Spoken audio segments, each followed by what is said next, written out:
ആകർഷകമായ പാനൽ ചർച്ചകളിലൂടെ വിദ്യാർത്ഥികൾക്കിടയിൽ വൈവിധ്യമാർന്ന വീക്ഷണങ്ങൾ പര്യവേക്ഷണം ചെയ്യാനും ഈ വർഷം TLF നോക്കിക്കാണുന്നു. പ്രഗത്ഭരായ പ്രഭാഷകർ ഒത്തുകൂടുന്ന ഈ വേദിയിൽ പരിമിതികളില്ലാതെ അഭിപ്രായങ്ങൾ രേഖപ്പെടുത്തുവാനും സ്വതന്ത്ര ചർച്ചകൾക്ക് വഴിയൊരുക്കുവാനും ഈ ദിവസം കാരണമാകട്ടെ. അടുത്തതായി ഈ വേദിയിൽ നമ്മോടൊപ്പം ചർച്ചയിൽ പങ്കെടുക്കുന്നത് ശ്രീ ജോർജ് പുളിക്കൻ, ശ്രീ നിശാന്ത് MV എന്നിവരാണ്. ഇരുവരെയും ഞാൻ സ്വാഗതം ചെയ്യുന്നു.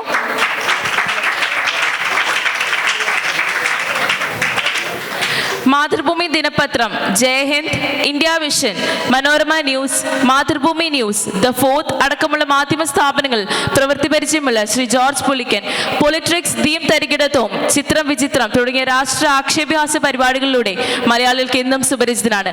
ഒപ്പം തന്നെ SHന്റെ ഒരു അലുമിനി കൂടെയാണ് ശ്രീ ജോർജ് പുളിക്കൻ. സാറിന് ഏറ്റവും സ്നേഹത്തോടുകൂടെ തന്നെ തേവ് ലിറ്ററേച്ചർ ഫെസ്റ്റിവൽ വേദിയിലേക്ക് സ്വാഗതം ചെയ്തുകൊള്ളുന്നു.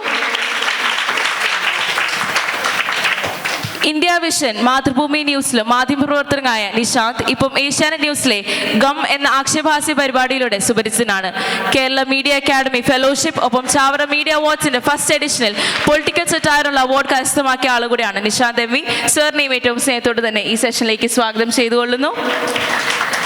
നമ്മൾ ഇന്നിവിടെ ചർച്ച ചെയ്യാൻ പോകുന്ന വിഷയം പൊളിറ്റിക്കൽ സെറ്റയർ, ഒരു താത്വിക അവലോകനം എന്നാണ്. Over to the session and over to the speakers of today. അല്ല, ഞങ്ങൾ സാധാരണ ചോദ്യങ്ങളെ അഭിമുഖീകരിക്കാത്തവരാണ്. ഇങ്ങോട്ട് ചോദ്യം ചോദിച്ച കേട്ടിട്ടില്ല ഇതുവരെ. അതുകൊണ്ടാണ് ചീത്ത വിളി കേട്ടിട്ടുണ്ട്, പക്ഷെ ചോദ്യങ്ങൾ കേട്ടിട്ടില്ല. ചോദ്യം ചോദിക്കാൻ നമ്മുടെ നാട്ടുകാർക്ക് അറിയില്ല എന്നുള്ളതാണ് ഏറ്റവും വലിയ പ്രശ്നം. ഒരുപാട് ചീത്ത വിളിക്കാൻ അറിയാം. അങ്ങനെ ചീത്ത വിളി ഒരുപാട് കേൾക്കുന്ന ആളാണ് ഇപ്പം നിശാന്ത്. എന്നോട് ഇങ്ങനെ എല്ലാവരും ആളുകൾ വിളിച്ചിട്ട് സാധാരണ തന്നെ കോടതി കയറ്റും, തൻ്റെ എഡിറ്ററേയും കയറ്റും, തൻ്റെ വീട്ടിലുള്ളവരെയും കയറ്റും എന്നൊക്കെ പറഞ്ഞ് ഫോൺ കട്ട് ചെയ്യുന്ന ആളുകളാണ് ഉണ്ടായിരുന്നത്. എനിക്കൊണ്ട് കാലം മാറിയപ്പോൾ കുറച്ചുകൂടെ ശക്തമായിട്ട് നിശാന്ത് കുറച്ചുകൂടെ ചീത്തവിളി കേൾക്കുന്ന ആളായിരിക്കും. ഞാൻ അത്രയ്ക്ക് ചീത്തവിളി കേട്ടിട്ടില്ല. ഞാൻ പിന്നെ ചീത്ത ആരെയും വിളിക്കാറുമില്ല. അപ്പോൾ അതുകൊണ്ടായിരിക്കാം ചിലപ്പോൾ. നിശാന്ത് ഒട്ടും ചീത്ത വിളിക്കാറില്ല. നിശാന്ത് വളരെ രസകരമായി പ്രോഗ്രാം അവതരിപ്പിക്കുന്ന. നിശാന്ത് വെറും ഒരു സറ്റയറിസ്റ്റ് മാത്രമല്ല കേട്ടോ. നിശാന്ത് നല്ല ഒരു ഡ്രാമ ആർട്ടിസ്റ്റാണ്. യുവജനോത്സവങ്ങളിൽ, സ്കൂൾ യുവജനോത്സവങ്ങളിൽ ഡ്രാമ എഴുതി സമ്മാനം മേടിക്കുന്ന ആളാണ്. മികച്ച നല്ല റൈറ്റർക്കുള്ള സമ്മാനങ്ങൾ കിട്ടുന്ന ആളാണ്. നിശാന്ത് തന്നെ ഒരു നല്ല ആക്ടറാണ്. അത് നിശാന്തിൻ്റെ ഈ ഗമ്മൊക്കെ കണ്ടിട്ടുള്ളവർ എത്ര പേരുണ്ട്? എത്ര പേരാ ഒന്ന് കൈ ഉയർത്താമോ? കുഴപ്പമില്ല. അപ്പം നിങ്ങളിത് കേട്ടേ പറ്റൂ. വളരെ കുറച്ച് പേരല്ലേ കണ്ടിട്ടുള്ളൂ. അപ്പം പിന്നെ എൻ്റെ പരിപാടി കണ്ടിട്ടുണ്ടോ എന്ന് പോലും എനിക്ക് സംശയമുണ്ട്. പൊളിട്രിക്സ് എന്ന് പറയുന്ന പരിപാടി കണ്ടിട്ടുള്ളവരാരെങ്കിലും ഉണ്ടോ? യൂട്യൂബിലൊക്കെ കണ്ടാണോ? ചിത്രം വിചിത്രം? ഓക്കെ. അപ്പോൾ കുറച്ച് പേര് കണ്ടിട്ടുണ്ട്, കുറച്ച് പേര് കണ്ടിട്ടില്ല. കുഴപ്പമില്ല. നിശാന്തേ, തുടങ്ങാം. എങ്ങനെ തുടങ്ങണം? നമുക്കൊന്ന് എങ്ങനെയും പറയാം.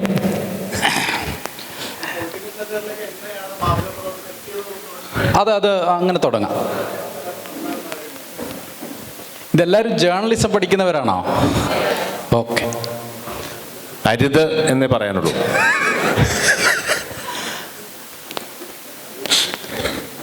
എനിക്ക് തോന്നുന്നു എല്ലാവരും ഡിഗ്രിയും PG ഒക്കെ പഠിക്കുന്നവരായിരിക്കും. ഞാനിതിനകത്ത് എത്തിയ കഥയാദ്യം പറയാം. ഇതൊന്നും എൻ്റെ യാദൃശ്ചികമായിട്ടുള്ള ഒരു എത്തിപ്പെടലായിരുന്നു. നമുക്ക് ഞാൻ ഇദ്ദേഹത്തെ സാറെന്ന് വിളിക്കുന്നതിന് പ്രധാനപ്പെട്ട കാരണമുണ്ട്. എൻ്റെ പ്രൊഫഷണൽ ജീവിതം ആരംഭിക്കുന്നത് ഇന്ത്യ വിഷനിലൂടെയാണ്. ഇന്ത്യ വിഷനിൽ ട്രെയിനി ആയിട്ടാണ് ഞാൻ ആദ്യമായിട്ട് ജോലിയിൽ പ്രവേശിക്കുന്നത് 2012. അന്ന് എന്നെ ഇൻ്റർവ്യൂ ചെയ്തെടുത്ത ഒരു ക്രൂരനായ ആളാണ് ഈ ഇരിക്കുന്നത്. അപ്പോൾ അവിടുന്ന് മുതലാണ് നമ്മുടെ ഒരു കരിയർ സ്റ്റാർട്ട് ചെയ്യുന്നത്. പിന്നെ നമ്മൾ ബ്യൂറോകളിലൊക്കെ പോയി കുറച്ചു കാലം ബ്യൂറോകളിൽ പണിയെടുത്തു. പക്ഷെ എനിക്ക് രാഷ്ട്രീയം എന്നുള്ളത് നല്ല ഇഷ്ടമുള്ളൊരു സബ്ജക്റ്റായിരുന്നു പണ്ടേ. രാഷ്ട്രീയം കേൾക്കുക, രാഷ്ട്രീയം കാണുക, ഇതറിയുക, ഇതൊക്കെ ഒരു കൗതുകമുള്ള ഒരു സംഗതിയായിട്ടാണ് എനിക്കെപ്പോഴും തോന്നിയിട്ടുള്ളത്.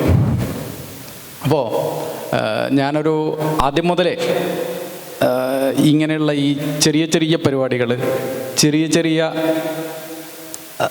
സറ്റയറായിട്ടുള്ള എഴുത്തുകൾ, അല്ലാതുള്ള സീരിയസ് ആയിട്ടുള്ള എഴുത്തുകളെല്ലാം വായിക്കുമായിരുന്നു. ഇതിനകത്ത് ഈ പൊളിട്രിക്സ് പരിപാടിയിൽ പുളിക്കൻ സാർ ചെയ്യുന്ന സമയത്ത് നമ്മൾ ആദ്യമൊന്നും മൂപ്പർ അറിയില്ല. അപ്പോൾ നമ്മൾ ഈ നിരന്തരം ഞാൻ ആ പരിപാടിയുടെ കണ്ടന്റിനപ്പുറത്ത് എന്നെ എപ്പോഴും ചിരിപ്പിച്ചിരുന്ന എലമെൻ്റ് എന്ന് പറയുന്നത് അതിനകത്ത് കൊടുക്കുന്ന ചെറിയ ചെറിയ ടെക്സ്റ്റുകളുണ്ടായിരുന്നു. അപ്പോൾ പരിപാടി കണ്ടിട്ടുള്ളവർക്കറിയാം, ചെറിയ ചെറിയ വാക്കുകൾ കൊണ്ടുള്ള ഒറ്റ വാക്കിലൊക്കെ നമ്മളെങ്ങാ എപ്പിസോഡിൻ്റെ മുഴുവൻ കണ്ടൻറ്റും അങ്ങ് പ്രൊഡ്യൂസ് ചെയ്യും. അത് വായിച്ചാൽ നമുക്ക് അതിൻ്റെ സമഗ്രമായ അർത്ഥം പിടികിട്ടും.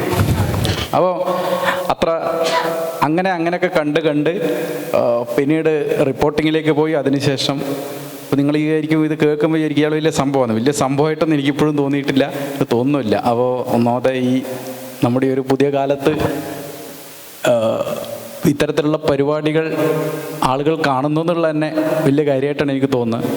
അപ്പോൾ ഞാൻ പറഞ്ഞു വരുന്നത്, ഈ പരിപാടീൻ്റെ തലക്കെട്ടിനോട് എനിക്ക് ചെറിയ വിയോജിപ്പുണ്ട്. ഒന്നാമത്തെ ഈ താത്വിക അവലോകനം എന്നുള്ള വാക്ക് ഒരു രാഷ്ട്രീയ സിനിമയിൽ നിന്ന് ഉണ്ടായിട്ടുള്ളൊരു വാക്ക് ആണെന്ന് ഞാൻ വിശ്വസിക്കുന്നില്ല. എനിക്ക് ഒന്നാമത്തെ ഈ സന്ദേശം എന്ന് പറയുന്ന സിനിമയിൽ നിന്നാണ് ഈ താത്വിക അവലോകനം എന്നുള്ള വാക്ക് നമുക്കെല്ലാം സുപരിചിതമായത്. അപ്പോൾ ഈ സന്ദേശം എന്ന് പറയുന്ന സിനിമ അതിൻ്റെ അവസാനം മുന്നോട്ട് വെക്കുന്ന സന്ദേശം രാഷ്ട്രീയം അത്ര നല്ല പരിപാടിയല്ല എന്നുള്ളതാണ്. പക്ഷേ എൻ്റെ വ്യക്തിപരമായ അനുഭവത്തിൻ്റെ പശ്ചാത്തലത്തിലും ഞാൻ വളരെ ചെറിയ നോട്ടത്തിൻ്റെ പശ്ചാത്തലത്തിലും ഈ രാഷ്ട്രീയം മഹത്തായ ഒരു പണിയാണ്. അത് എല്ലാവർക്കും പറ്റിയ ജോലിയാണ് എന്ന് ഞാൻ ഇപ്പോഴും വിശ്വസിക്കുന്നില്ല, ഇനി വിശ്വസിക്കാൻ പോകുന്നുമില്ല. നമ്മൾ ഈ തെങ്ങിനെ കൊണ്ടൊക്കെ പറയുന്ന പോലെ, ഈ കൽപ്പവൃക്ഷമാണ് തെങ്ങ് എന്നൊക്കെ പറയുന്നത് പോലെ, ഈ തെങ്ങിൻ്റെ എല്ലാ സംഗതികളും മനുഷ്യന് ഉപയോഗപ്പെട്ടതാണെന്ന് പറയുന്ന പോലെ ഒരു രാഷ്ട്രീയക്കാരനെ സംബന്ധിച്ച് അയാളുടെ എല്ലാ സംഗതികളും ഓരോന്നും ഓരോരുത്തർക്കും ഉപയോഗപ്പെട്ടതാണ്. അയാൾ നാട്ടുകാർക്ക് ഉപകാരം ചെയ്യും, പിന്നെ അയാൾ ഭരണതലത്തിലുള്ളവർക്ക് ഉപകാരം ചെയ്യും, എല്ലാവർക്കും ഉപകാരം ചെയ്യും, കുടുംബത്തിന് ചില ആളുകൾ ചെയ്യും. അതുപോലെ തന്നെ നമ്മളെപ്പോലെയുള്ള സറ്റയർ പരിപാടി ചെയ്യുന്നവർക്ക് കണ്ടന്റുകൾ തരും. അപ്പോൾ ഇങ്ങനെ പല പല വൈവിധ്യങ്ങളാൽ സമ്പന്നമായവരാണ് ഈ രാഷ്ട്രീയക്കാർ. അപ്പോൾ രാഷ്ട്രീയം എന്നത് ഒരു നല്ല, അതായത് ഒരുപക്ഷെ നമുക്കൊന്നും സാധ്യമാകാത്ത തരത്തിലുള്ള ഒരു തൊഴിലാണെന്ന് വിശ്വസിക്കുന്ന ഒരാളാണ് ഞാൻ. കാരണം നമുക്കിപ്പോഴും അറിയില്ല, നമ്മളൊരു പഞ്ചായത്ത് മെമ്പർക്ക് ഏകദേശം എനിക്ക് തോന്നുന്നു അവരുടെ ഓണറേറിയം ഒരു 7,500 രൂപ അത്രയൊക്കെ വരും. 7,500 രൂപയ്ക്ക് ഒരു മാസം ഒരാൾ എങ്ങനെ ജീവിക്കുന്നു എന്നുള്ളത് വലിയ കൗതുകരമായിട്ട് കാര്യമായിരിക്കും. നമുക്കാർക്കും പലർക്കും അറിയില്ല. നമ്മൾ വിചാരിക്കും ഈ പഞ്ചായത്ത് മെമ്പർക്കൊക്കെ ഒരുപാട് ശമ്പളമൊക്കെ കിട്ടുന്നുണ്ടാവുന്നത്, ചെറിയ പൈസയുള്ളൂ. പിന്നെ ഇവർക്കൊക്കെ ഒന്നും ഉറക്കം ഉണ്ടാവില്ല, ഊണും ഉണ്ടാവില്ല. പിന്നെ ഒരു ദിവസം എത്ര കോളുകൾ, നമുക്കൊക്കെ ഒരു 5 ഫോൺ കോൾ വരുമ്പോൾ തന്നെ നമ്മളൊക്കെ വല്ലാതെ അസ്വസ്ഥരാകും. പക്ഷെ ഇവരൊക്കെ എത്ര ഫോൺ കോൾ വന്നാലും ഇവരോടെല്ലാം ഇടപെട്ട്, ഇപ്പോൾ കേരളത്തിലെ പല MP-മാരെയും അല്ലെങ്കിൽ MLA-മാരെയും നിങ്ങൾ ആര് വിളിച്ചാലും, ഞാൻ വിളിച്ചാലും നിങ്ങൾ വിളിച്ചാലും എല്ലാവരും അവർ എടുക്കും. ഒരുവിധം ഒരു 90% ആളുകൾ അവർ ഫോൺ എടുക്കും. അവർക്ക് ഒരു ദിവസം ഞാൻ മനസ്സിലാക്കുന്ന ഒരു 200 കോളങ്ങ് ചുരുങ്ങിയത് വരും. 200ഒക്കെ ഞാൻ ചുരുങ്ങി പറയണം.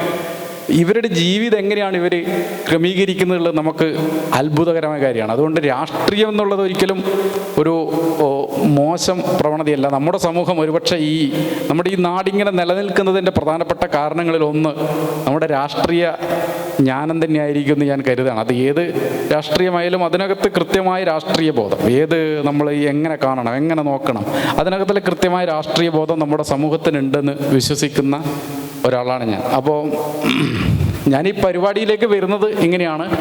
അപ്പം എൻ്റെ ഒരു രാഷ്ട്രീയ ബോധം, എൻ്റെ ഒരു രാഷ്ട്രീയ കാഴ്ചപ്പാടെന്ന് പറയുന്നത് ഇതാണ്. ഞാനൊരു രാഷ്ട്രീയമെന്ന് പറയുന്നതും രാഷ്ട്രീയ പ്രവർത്തകൻ എന്ന് പറയുന്ന ആളെയും വലുതായി, അല്ലെങ്കിൽ നമ്മളെക്കാളൊക്കെ എത്രയോ ഉപരി വലിയ ആളായിട്ട് കാണുന്ന ഒരാളാണ് ഞാൻ. ഇനി എൻ്റെ ആമുഖം ഇത്രയാണ്. ഇനി സാറിൻ്റെ ആമുഖം പറഞ്ഞ് അതിനുശേഷം നിങ്ങളുടെ ചോദ്യങ്ങളൊക്കെ കേട്ട് നമുക്കങ്ങനെ ചോദിച്ചു പോവാം. ഓക്കെ സാറേ.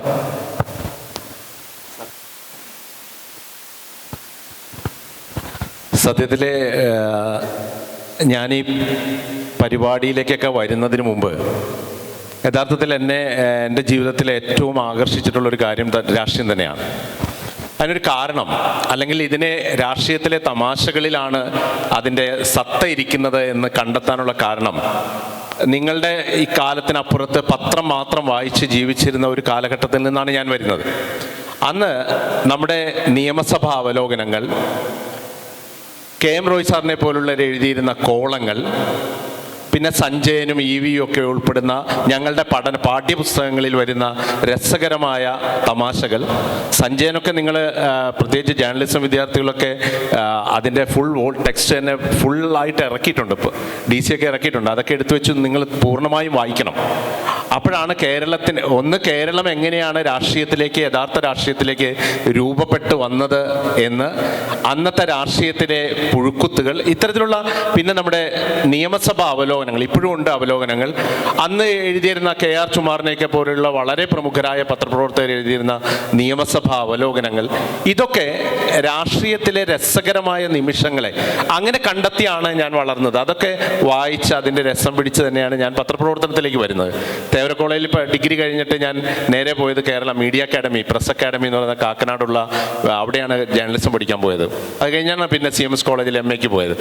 അപ്പോൾ ഇതിൻ്റെ ഒരു വല്ലാത്ത ഹാങ് ഓവർ എനിക്ക് പോകുമ്പോഴുണ്ട്. ഞാൻ അക്കാഡമിയിൽ പഠിക്കുമ്പോഴും ഞാൻ എൻ്റെ സറ്റയർ രീതിയിലുള്ള പ്രോഗ്രാമുകളാണ് ഞങ്ങളുടെ അവിടുത്തെ പ്രത്യേക സോഷ്യൽ ഡേയ്സിലൊക്കെ അവതരിപ്പിച്ചുകൊണ്ടിരുന്നത്. അപ്പോൾ അത്തരത്തിൽ പിന്നെ തേവര കോളേജിൽ നിന്നാണ് യഥാർത്ഥ പത്രപ്രവർത്തനം തുടങ്ങിയെന്ന് തന്നെ പറയാം. നാഷണൽ സർവീസ് സ്കീമിൽ പ്രവർത്തിച്ചുകൊണ്ടിരിക്കുമ്പോൾ എത്ര പേരുണ്ട് നാഷണൽ സർവീസ് സ്കീമിൽ ഉള്ളവർ? നിങ്ങൾക്ക് നാഷണൽ സർവീസ് സ്കീം ഇല്ലേ? ഉണ്ട്. നമ്മൾ ചേരാറില്ല അല്ലേ? അപ്പോൾ നാഷണൽ സർവീസ് സ്കീമൊക്കെ വളർത്തിയ ഒരാളാണ് കേട്ടോ. വളരെ അഭിമാനത്തോടുകൂടി ഏത് നിമിഷവും പറയുന്ന ഒരാളാണ് ഞാൻ. അപ്പോൾ നാഷണൽ സർവീസ് സ്കീമിൻ്റെ ക്യാമ്പുകളിൽ, ദശദിന ക്യാമ്പുകളിൽ ഈ പത്രം, എല്ലാ ദിവസവും പത്രം ഇറക്കിയിരുന്നത് ഞാനും എൻ്റെ പ്രിയ സുഹൃത്തായിരുന്ന, ഇപ്പോൾ മാതൃഭൂമിയുടെ ഡൽഹി ബ്യൂറോ ചീഫായിരുന്ന മനോജ് മേനോനും കൂടിയാണ്. അദ്ദേഹം ഇപ്പോൾ മാതൃഭൂമിയുടെ ഡൽഹി ബ്യൂറോ ചീഫാണ്, പത്രത്തിൻ്റെ ചാനലും ഒക്കെ ഉണ്ടായിരുന്നു. അപ്പോൾ അവിടെ നിന്ന് തന്നെ അന്ന് അധ്യാപകർ തന്ന പ്രോത്സാഹനം. തേവര കോളേജ് എന്ന് പറയുമ്പോൾ ഞാൻ എപ്പോഴും ഓർക്കുന്ന ഒരു കാര്യം, അന്ന് മാതൃഭൂമി, കലാകുമുദി എന്ന് പറയുന്ന രണ്ട് പ്രധാനപ്പെട്ട വീക്കിലികൾ, അതിൽ വരുന്ന കഥകൾ, കലാകുമുദി എന്ന് പറയുന്ന വീക്കിലിയിൽ M കൃഷ്ണൻ നായർ എഴുതിയിരുന്ന സാഹിത്യ വാരഫലം എന്ന് പറയുന്ന കോളം, ഇതൊക്കെ വായിച്ചില്ലെങ്കിൽ വന്ന് നീ എന്താ വായിക്കാത്തത് എന്ന് ഡിഗ്രി ഫൈനൽ ഇയർ ആയിരുന്നപ്പോൾ പോലും ചെവിക്ക് പിടിച്ച് കിഴുക്കിയിരുന്ന, വേദനിപ്പിച്ചുകൊണ്ട് തന്നെ കിഴുക്കിയിരുന്ന അധ്യാപകരുണ്ടായിരുന്നു. അപ്പോൾ എനിക്കതൊന്നും കിട്ടാനില്ല എന്നുള്ള മറുപടി അധ്യാപകർ ഒരിക്കലും ഉൾക്കൊള്ളുമായിരുന്നില്ല. കാരണം നമ്മുടെ ലൈബ്രറിയിലുണ്ട് കലാകുമുദിയും മാതൃഭൂമിയും, നീ എന്തുകൊണ്ട് ആ കഥ വായിക്കാതിരുന്നത് എന്ന് ചോദിക്കുമ്പോൾ, ഒരു കാലത്തും പഠിക്കണമെന്നോ ക്ലാസ്സിൽ കയറണമെന്നോ ഒരധ്യാപകനും തേവര കോളേജിൽ എന്നോട് പറഞ്ഞിട്ടില്ല. പക്ഷേ ഇതൊക്കെ വായിച്ചില്ലെങ്കിൽ വളരെ എന്തോ പാപം ചെയ്തതുപോലെയുള്ള അവസ്ഥയായിരുന്നു.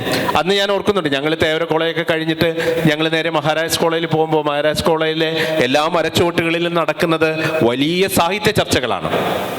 അന്യൻ്റെ വാക്കുകൾ സംഗീതം പോലെ ആസ്വദിച്ചിരുന്ന ഒരു വലിയ തലമുറയുടെ ഭാഗം കൂടിയാണ് ഞാൻ. അപ്പോൾ എതിർപ്പുകളെയും വിമർശനങ്ങളെയും ഒക്കെ ഉൾക്കൊണ്ടുകൊണ്ട് പരസ്പരം കലഹിച്ചിരുന്ന മരച്ചുവടുകൾ ഉണ്ടായിരുന്ന ക്യാമ്പസുകളാണ് ആ കാലത്തുണ്ടായിരുന്നത്. അല്ലാതെ ആളുകളുടെ മുഖത്ത് ഏത് പരിധി വിട്ടും അന്യൻ്റെ ദേഹത്തേക്ക് നമ്മുടെ കൈ എത്തിക്കാം എന്നുള്ള പുതിയ കണ്ടുപിടുത്തങ്ങളുടെ രാഷ്ട്രീയ കാലത്തല്ല ഞങ്ങൾ വളർന്നു വന്നത്. അത്തരത്തിലുള്ള സംഘടനാ മനോഭാവങ്ങളിൽ നിന്ന് തന്നെയാണ് ഞാൻ ഇവിടെ എത്തി നിൽക്കുന്നതെന്ന് ഒരു കുറവുമില്ല, ഒരു മടുപ്പുമില്ലാതെ എനിക്ക് പറയാൻ പറ്റും. അത്രയേറെ എന്നെ വളർത്തിയിട്ടുണ്ട് രാഷ്ട്രീയ പ്രസ്ഥാനങ്ങളും എൻ്റെ അധ്യാപകരും എൻ്റെ സുഹൃത്തുക്കളും. പ്രസംഗിക്കാൻ പഠിപ്പിച്ചത്, ആടാൻ പഠിപ്പിച്ചത്, പാടാൻ പഠിപ്പിച്ചതൊക്കെ ഈ സുഹൃത്ത് വലയമാണ്. വായിക്കാൻ പഠിപ്പിച്ചത്. ഞങ്ങൾ സുഹൃത്തുക്കൾക്കിടയിൽ അത്തരത്തിലുള്ള ചർച്ചകളൊക്കെ നടക്കുമായിരുന്നു. ഓരോ സംഭവങ്ങൾ നടക്കുമ്പോൾ വ്യത്യസ്തമായ രാഷ്ട്രീയ കാഴ്ചപ്പാടുള്ള സുഹൃത്തുക്കളാണ് എല്ലാം.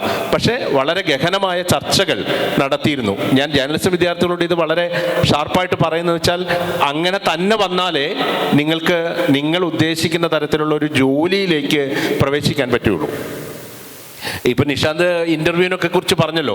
നിഷാന്ത് അന്ന് ഇൻ്റർവ്യൂവിൽ പാസ്സാകുന്നത് ഇൻ്റർവ്യൂ ബോർഡിലെ ആളുകൾ ചോദിക്കുന്ന രാഷ്ട്രീയ ബോധവും സാമൂഹിക ബോധവും ഉള്ള ആളുകളെ ആണ് എടുത്തിരുന്നത്. ഒരിക്കലും കിട്ടിയ മാർക്കിൻ്റെ അടിസ്ഥാനമോ റാങ്ക് കിട്ടിയിട്ടുണ്ടോ എന്നൊരു അന്വേഷണം ഒരു ചാനലിൽ ക്ലാസ് മുറികളും ഇപ്പോഴും നടത്തുന്നില്ല. അത് ഏറ്റവും അവസാനം നിങ്ങൾ കടമ്പ കടന്നോ എന്ന് നോക്കാൻ വേണ്ടിയിട്ടുള്ളതാണ്. അതുകൊണ്ട് വെറുതെ റാങ്കും ഫസ്റ്റ് ക്ലാസ്സും ഒന്നും മേടിച്ച് വെറുതെ സമയം കളയരുതും. പഠിച്ച് ജയിച്ചാൽ മാത്രം മതി. അപ്പോൾ അത്തരത്തിൽ നമ്മൾ ഒരു വല്ലാത്ത ഒരു കാലഘട്ടം ഞങ്ങൾക്ക് മുന്നിൽ ഉണ്ടായിരുന്നു എന്നുള്ളത് വളരെ പ്രധാനപ്പെട്ട കാര്യമാണ്. പിന്നീട് നമ്മൾ കാണുമ്പോൾ ഈ രാഷ്ട്രീയത്തിലെ തമാശകളിലേക്ക് വരാൻ, ഞാനിങ്ങനെ ഇന്ത്യ വിഷനിൽ ചെല്ലുമ്പോൾ എന്നോട് നികേഷ് കുമാറാണ് ചോദിക്കുന്നത്, ഇങ്ങനെ പൊളിറ്റിക്സ് എന്ന പരിപാടിയുണ്ട്, അന്ന് PT നാസർ ചെയ്തുകൊണ്ടിരിക്കുകയാണ്, നാസർ പോയി, അപ്പോൾ എന്നോട് ചെയ്യാമെന്ന് ചോദിച്ചു. അപ്പോൾ എനിക്ക് ഇത്തരത്തിലുള്ളൊരു വായനയുടെ ബാക്ക്ഗ്രൗണ്ട് ഉള്ളതുകൊണ്ട് ഞാൻ അങ്ങ് ധൈര്യപൂർവ്വം ഞാൻ ചെയ്യാമെന്ന് പറയുമായിരുന്നു. പിന്നീടാണ് അങ്ങനെ വളർന്നത്. അപ്പോൾ നമ്മൾ രാഷ്ട്രീയത്തെ കുറിച്ച് ആലോചിക്കുമ്പോൾ ഞാൻ അന്ന് പ്രൊമോ കൊടുത്ത ഒരു വാചകമുണ്ട്. ആദ്യമായി ഞാൻ പൊളിറ്റിക്കൽ സറ്റയർ ചെയ്യുമ്പോൾ ആദ്യമായി പ്രൊമോ ചെയ്തത് കുഞ്ഞുണ്ണി മാഷിന്റെ ഒരു കവിതയാണ്. ആ കവിത എനിക്ക് എപ്പോഴും ഓർമ്മിക്കുന്ന ഒരു കാര്യമാണ്. നമ്മുടെ രാഷ്ട്രീയത്തെ ഒരു പരിധിവരെയൊക്കെ നിർവചിക്കുന്നതാണ്. ഇന്നത്തെ കാലത്തെ കാണുന്ന രാഷ്ട്രീയത്തെ ഒരു വല്ലാതെ നിർവചിക്കുന്നതാണ്. രാക്ഷസനിൽ നിന്ന് രാ, ദുഷ്ടിൽ നിന്ന് ഇഷ്ട്, പീറയിൽ നിന്ന് റാ, ഈച്ചയിൽ നിന്ന് ഈ, മായത്തിൽ നിന്ന് യം. ഇതാണ് രാഷ്ട്രീയം എന്നിരിക്കെ ഈ ലോകം എങ്ങനെ നന്നാകും എന്ന് മാഷിന്റെ ഒരു കവിതയുണ്ട്. മാഷ് വളരെ രസകരമായ കാര്യങ്ങളെ പറയുന്ന ആളാണല്ലോ, നിങ്ങൾക്കറിയാം. ശർക്കര ഭരണിയിൽ കൈയിട്ടെന്നാൽ നക്കാത്തവരും കുറവാണ്, നാടിൻ ഭരണം കയ്യേറ്റെന്നാൽ കക്കാത്തവരും കുറവാണ്. ഇതൊക്കെ നമ്മളിങ്ങനെ വായിക്കുമ്പോൾ എന്ത് കൃത്യതയാണ് എന്ന് നമ്മൾ മനസ്സിലാക്കുന്നുണ്ട്. എത്ര പ്രവചനാത്മകമായ കവിതകളാണ് ഈ രണ്ടു വരികള്.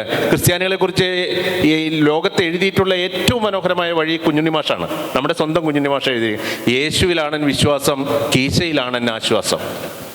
നമ്മൾ കോളേജിനെ കുറിച്ചൊക്കെ ആലോചിക്കുമ്പോൾ അങ്ങനെ തോന്നില്ലേ? അപ്പോൾ അത് ഇത്തരത്തിൽ നമ്മൾ എവിടെ തിരിഞ്ഞാലും ഇത്തരം സറ്റയറുകളുടെ ലോകത്തിലാണ് നമ്മൾ ജീവിക്കുന്നത്. ഞാൻ ശരിക്കും സറ്റയറൊക്കെ ചെയ്തു തുടങ്ങി കഴിഞ്ഞിട്ട് ആരെങ്കിലും വിളിച്ച് ഭീഷണിപ്പെടുത്തുമെന്നുള്ളതായിരുന്നു എൻ്റെ എല്ലാ ദിവസത്തെയും പ്രാർത്ഥന. എല്ലാ ദിവസവും രാവിലെ എഴുന്നേറ്റിട്ട് ദൈവമേ നമ്മുടെ നാട്ടിലെ രാഷ്ട്രീയക്കാരൊന്നും നന്നാകല്ലേ എന്നായിരുന്നു ഞാൻ പ്രാർത്ഥിച്ചത്. നന്നായാൽ ഞങ്ങളുടെ രണ്ടുപേരുടെയും പരിപാടിയില്ല. അപ്പം ഞാൻ അങ്ങനെയാണ് രാഷ്ട്രീയ പൊളിറ്റിക്സ് ചെയ്തു ആദ്യം. അതിനുശേഷം പിന്നെ മാതൃഭൂമിയിലെത്തി ദിംതിരികടവും ചെയ്യുന്നു. അതിനുശേഷം പിന്നെ ചിത്രം വിചിത്രം ചെയ്യുന്നു. ഇപ്പം ഞാൻ അങ്ങനെ ഇതെല്ലാം കണ്ട് രസിക്കുന്ന ഒരാളാണ്. പുറത്ത് നിശാന്തിൻ്റെ ഗമ്മൊക്കെ കാണുന്ന ഒരാളാണ്. അപ്പോൾ കാലം മാറി. ഈ രണ്ടിനും അന്നൊക്കെ അരമണിക്കൂർ പ്രോഗ്രാം ആയിരുന്നു ഹാസ്യം, അതും ആഴ്ചയിൽ ഒന്നായിരുന്നു. അതിനുശേഷം നമ്മുടെ രാഷ്ട്രീയ നേതാക്കൾ ഒരുപാട് വളർന്നപ്പോൾ അത് എല്ലാ ദിവസവും നടത്താവുന്ന അവസ്ഥയിലെത്തി. അത് വേണമെങ്കിൽ രാവിലെയും ഉച്ചയ്ക്കും വൈകിട്ട് നടത്താവുന്ന അവസ്ഥയിലാണ് നമ്മളിപ്പോൾ നിൽക്കുന്നത്. നിങ്ങളൊന്ന് നോക്കി ഇപ്പോഴത്തെ കാലാവസ്ഥ, നിങ്ങളിതൊക്കെ എങ്ങനെയാണ് വാച്ച് ചെയ്യുന്നതെന്ന് എനിക്കറിയില്ല. നിങ്ങളിപ്പോഴത്തെ ഈ ഇലക്ഷൻ കാലാവസ്ഥയിലും പത്രങ്ങളിലേക്കും നമ്മുടെ രാഷ്ട്രീയ നേതാക്കളുടെ പ്രസ്താവനകളിലേക്കൊക്കെ ഒന്ന് കണ്ണോടിച്ചാൽ നമുക്ക് എല്ലാ മണിക്കൂറിലും ഓരോ സറ്റയർ പ്രോഗ്രാം ഗമ്മ അവതരിപ്പിക്കാം നിശാന്തിന്. അത്രയേറെ രസകരമായിട്ടാണ് നമ്മുടെ ആളുകൾ പോകുന്നത്. നമ്മുടെ ജാതീയമായ രാഷ്ട്രീയക്കാരുടെ പ്രീണന നയങ്ങളും ഇന്നലെ പറഞ്ഞതും ഇന്ന് പറഞ്ഞതും തമ്മിലുള്ള വ്യത്യാസങ്ങളും എല്ലാം നമ്മൾ നോക്കി വരുമ്പോൾ നമുക്ക് രസകരമാണ്. നമ്മളെ ഏറ്റവും കൂടുതൽ ഞങ്ങളെ സന്തോഷിപ്പിക്കുന്ന രണ്ടുപേരാണ്. ഒന്ന് സുകുമാരൻ നായരും ഒന്ന് വെള്ളാപ്പള്ളി നടേശനും. നിങ്ങളൊന്ന് ആലോചിച്ച് നോക്കൂ. വെള്ളാപ്പള്ളി നടേശനും സുകുമാരൻ നായരും ഏതെങ്കിലും സ്ഥാനാർത്ഥികളെ തോൽപ്പിക്കണമെന്ന് പറഞ്ഞിട്ടുണ്ടെങ്കിൽ അവരെങ്ങനെയായാലും ജയിച്ചിരിക്കും. നേരെ തിരിച്ചും ജയിപ്പിക്കണമെന്ന് പറഞ്ഞാൽ അവർ തോറ്റിരിക്കും. അത്രയേറെ പക്വതയുള്ള രാഷ്ട്രീയ ബോധമുള്ള ആളുകളാണ് മലയാളികൾ. അപ്പം ഇതൊക്കെ നമ്മളെ എങ്ങനെയാണ് കണ്ടു ചിരിക്കാതിരിക്കുക? ഓരോ നിമിഷവും നമ്മളെ പൊട്ടിച്ചിരിപ്പിക്കുന്ന വാർത്തകളും തമാശകളുമാണ് രാഷ്ട്രീയ നേതാക്കളൊക്കെ പറയുന്നത്. വെള്ളാപ്പള്ളി നടേശൻ രാവിലെ പറയുന്നത് ഉച്ചയ്ക്ക് മാറ്റി പറയും. പണ്ട് കരുണാകരനെ കുറിച്ച് അങ്ങനെ ഒരു തമാശയുണ്ട്. കരുണാകരൻ കാസർഗോഡ് നിന്ന് തുടങ്ങിയാൽ, കാസർഗോഡ് ഒരു കാര്യം പറഞ്ഞാൽ കൊച്ചിയിൽ വരുമ്പോൾ അത് മാറ്റും. പിന്നെ തിരുവനന്തപുരത്ത് എത്തുമ്പോൾ വേറെ പറയും. എന്നുവെച്ചാൽ അന്ന് ചാനലുകളില്ല, അന്ന് പത്രങ്ങളേ ഉള്ളൂ. അപ്പം ഇത്തരത്തിൽ ഓരോ അവസ്ഥക്കനുസരിച്ച്, രാഷ്ട്രീയമായ അവസ്ഥകൾക്കനുസരിച്ച് മാറ്റിപ്പറയുന്ന രാഷ്ട്രീയ നേതാക്കളുടെ ഒരു ലോകത്താണ് നമ്മൾ ജീവിക്കുന്നത്. അപ്പം നമുക്ക് എന്തായാലും ഇതിൽ തമാശ, നിങ്ങൾ ഈ രാഷ്ട്രീയത്തെ അതിൻ്റെ ഗൗരവത്തിൽ നിങ്ങൾ നമ്മുടെ ഇൻറ്റഗ്രിറ്റി അനുസരിച്ച് ഉൾക്കൊള്ളുമ്പോൾ തന്നെ അതിലെ തമാശകളായി കാണണം. നിങ്ങളുടെ ശത്രു, നിങ്ങളുടെ രാഷ്ട്രീയ വിശ്വാസത്തിൻ്റെ എതിരാളിയായ ഒരാൾ നിങ്ങളുടെ രാഷ്ട്രീയ പാർട്ടിയെ കളിയാക്കൽ അതിനെ രസകരമായി എടുക്കണം. നമുക്കൊപ്പം ചിരിക്കാൻ പറ്റണം. ഞങ്ങളെ കളിയാക്കുമ്പോഴും നമ്മളൊപ്പം ചിരിക്കുക എന്നുള്ളതാണ്. അല്ല നമ്മളിങ്ങനെ ഗൗരവം പിടിച്ചോ എൻ്റെ നേതാവിനെയാണ് എൻ്റെ നേതാവിനെ എന്നൊന്നും പറഞ്ഞൊരു നേതാവൊന്നുമില്ല. എൻ്റെ നേതാവല്ലായിരുന്നു ഇന്നലെ വരെ പത്മജ, കോൺഗ്രസ്സുകാരുടെ. ഇന്നിപ്പോൾ അപ്പുറത്തുകാരുടെ നേതാവാ. അത്രേ ഉള്ളൂ. അതിലൊന്നും ഒരു കാര്യമില്ല. നമ്മൾ അത് ഉൾക്കൊള്ളാൻ പഠിക്കുക എന്നുള്ളതാണ്. വിമർശനങ്ങളെയും അത്തരം ആക്ഷേപഹാസ്യങ്ങളെ, ശരിക്കും ഇത് ആക്ഷേപഹാസ്യം എന്ന് ഞങ്ങൾ പറയാറില്ല. ഞങ്ങൾ പറയുന്നത് ഇതൊരു വിമർശന ഹാസ്യമാണ്. ഇതിനോട് ആക്ഷേപങ്ങളില്ല, ആരെയും ആക്ഷേപിക്കാൻ വേണ്ടിയിട്ട് ഇല്ല. ഞാൻ പറയുന്നത് രാഷ്ട്രീയ നേതാക്കൾ എത്രമാത്രം അവെയറാണ്, അത്രമാത്രം നല്ല ആളുകളാണ് എന്നുള്ളത് ഞാനൊരു പേഴ്സണൽ ഇപ്പോൾ അതുമായിട്ടൊരു പ്രസക്തി കൂടെ ഉണ്ട്. ആനി രാജ നമുക്കറിയാം ഇല്ലേ? ഇപ്പോഴത്തെ വയനാട്ടിലെ ഏത് പാർട്ടിയുടെയാണ്? CPM, CPI. എന്താ ഇത് തമ്മിലുള്ള വ്യത്യാസം? ഒന്ന് മാർക്സിസ്റ്റാണ്, ഒന്ന് കമ്മ്യൂണിസ്റ്റാണോ? ഒന്ന് റഷ്യ അനുകൂലിക്കുന്നു, ഒന്ന് ചൈനയെ അനുകൂലിക്കുന്നു. അങ്ങനെയാണോ? ഏത് വർഷം ഇതുണ്ടായ? 64? എന്നാൽ ഞാനൊരു വേറെ ചോദിക്കാം. എന്നാണ് EMS സർക്കാർ അധികാരമേറ്റത് കേരളത്തിൽ? 1957 തന്നെയാണോ? ഇതാണ് വേറൊരു വിദ്യാഭ്യാസത്തിൻ്റെ ഒരു വല്ലാത്ത പ്രശ്നം. നിങ്ങൾ ശരിയാണ് പറയുന്നത്, ഞാൻ തിരിച്ചു ചോദിച്ചാൽ പിന്നെ പ്രശ്നമാണ്. 1957 ഏത് ദിവസമാണ്?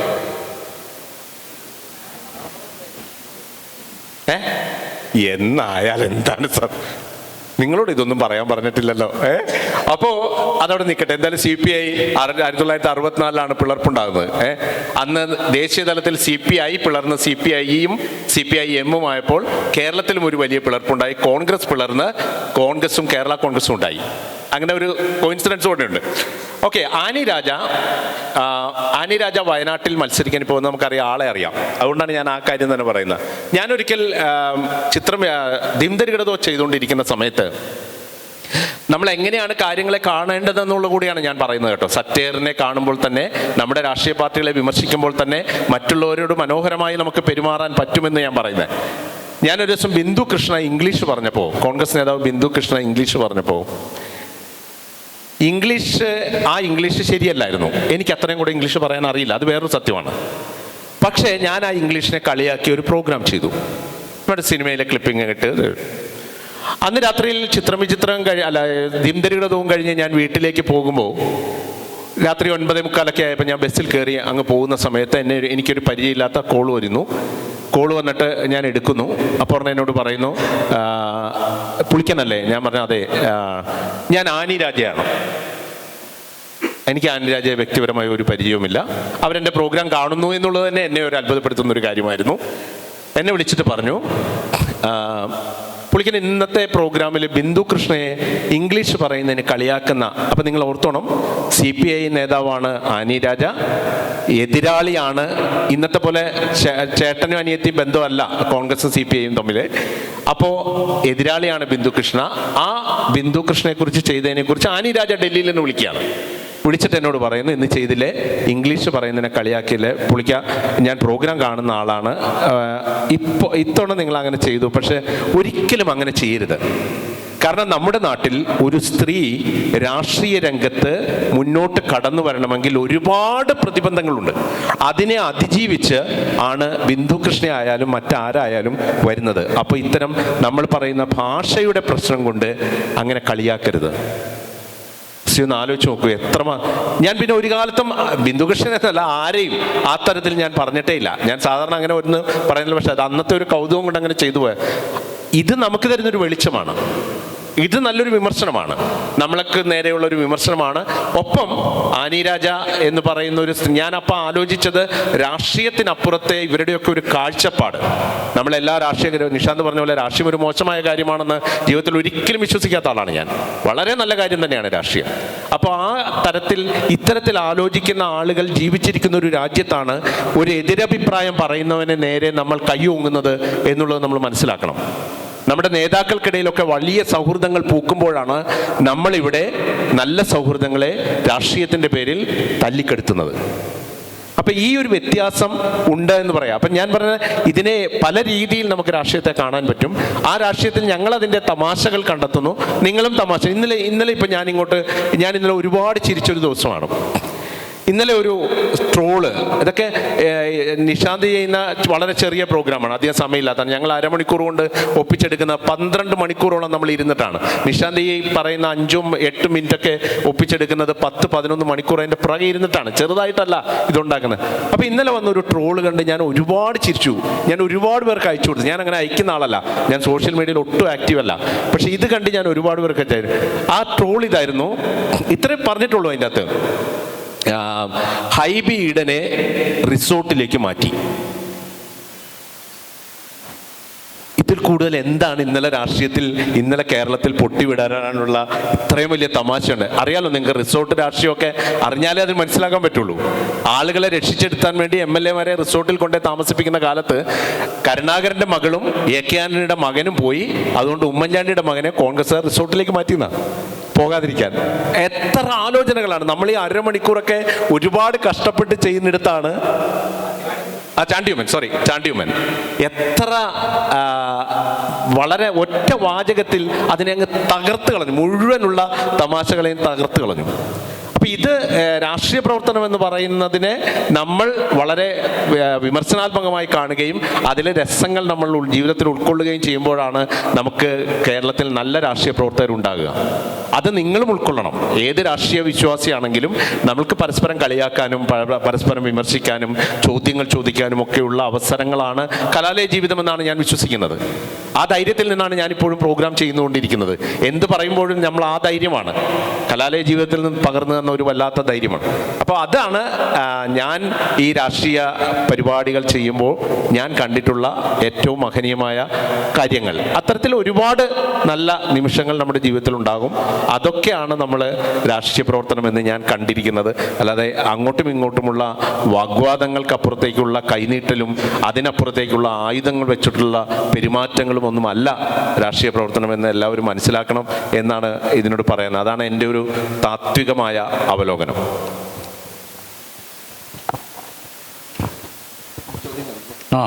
നിങ്ങൾ ചോദ്യം ചോദിച്ചാൽ ഇനി നമുക്ക് ചോദ്യം എത്ര സമയം വരെയാ? ഇത് എത്ര സമയം? പണ്ട് സ്ഥലത്ത് നിന്ന് പ്രസംഗിക്കാൻ ചെന്നിട്ട് എത്ര സമയം വരെ പ്രസംഗിക്കാന്ന് ചോദിച്ചപ്പം ഒരാൾ പുറകിൽ നിന്ന്, ഇങ്ങനെ സംഘാടകരല്ല പറഞ്ഞത്, പുറകിൽ നിന്ന് ഒരാൾ ചാടി എഴുന്നേറ്റിട്ട് പറഞ്ഞു, സാറിന് എത്ര സമയം വരെ വേണേലും പ്രസംഗിക്കുക, അരമണിക്കൂർ കഴിയുമ്പോൾ ഞങ്ങൾ പോകും. അപ്പോൾ നിങ്ങൾക്ക് ചോദിക്കാം. നമ്മൾ ഈ മൂവീസിൽ കാണുന്ന പോലെയാണോ പൊളിറ്റിക്സ്? പടത്തിൽ കാണുന്ന പോലെയാണോ ഈ പൊളിറ്റിക്സും ഈ മീഡിയക്കാരും? അത്ര എക്സൈറ്റ്മെന്റ് ഉണ്ടോ? മറ്റേ മമ്മൂട്ടിയുടെ പടത്തിൽ ഈ അതിനകത്ത് കാണിക്കുന്ന പോലെയാണോ എല്ലാം നമ്മുടെ രാഷ്ട്രീയം? ഞാൻ മറുപടി പറഞ്ഞിട്ട് സാറ് പറഞ്ഞോളൂ. ഓക്കെ. ആ ചോദ്യത്തിന്റെ ഒരു പ്രശ്നം എന്താന്ന് വെച്ചാലേ, ആ ചോദ്യത്തിന് വലിയൊരു പ്രശ്നമുണ്ട്. എന്താ പറയുക, നിങ്ങൾ നമ്മളോട് പരിപാടി ചെയ്യുന്ന ആൾ എന്നുള്ള രീതിയിലാണല്ലോ ചോദിക്കുന്നത്. അവിടെ ഇരിക്കുക. അപ്പോൾ ഒരു പ്രോഗ്രാം ചെയ്യുന്ന സെക്ടർ പരിപാടി ചെയ്യുന്ന ആളുകൾ എന്നുള്ള രീതിയിലാണല്ലോ ചോദ്യം ചെയ്യുന്നത്. പുതിയ കാലത്തിന്റെ പ്രത്യേകത എന്ന് വെച്ചാൽ രാഷ്ട്രീയമായാലും ഏത് സാമൂഹ്യ മേഖലയായാലും ഏത് മേഖലയായാലും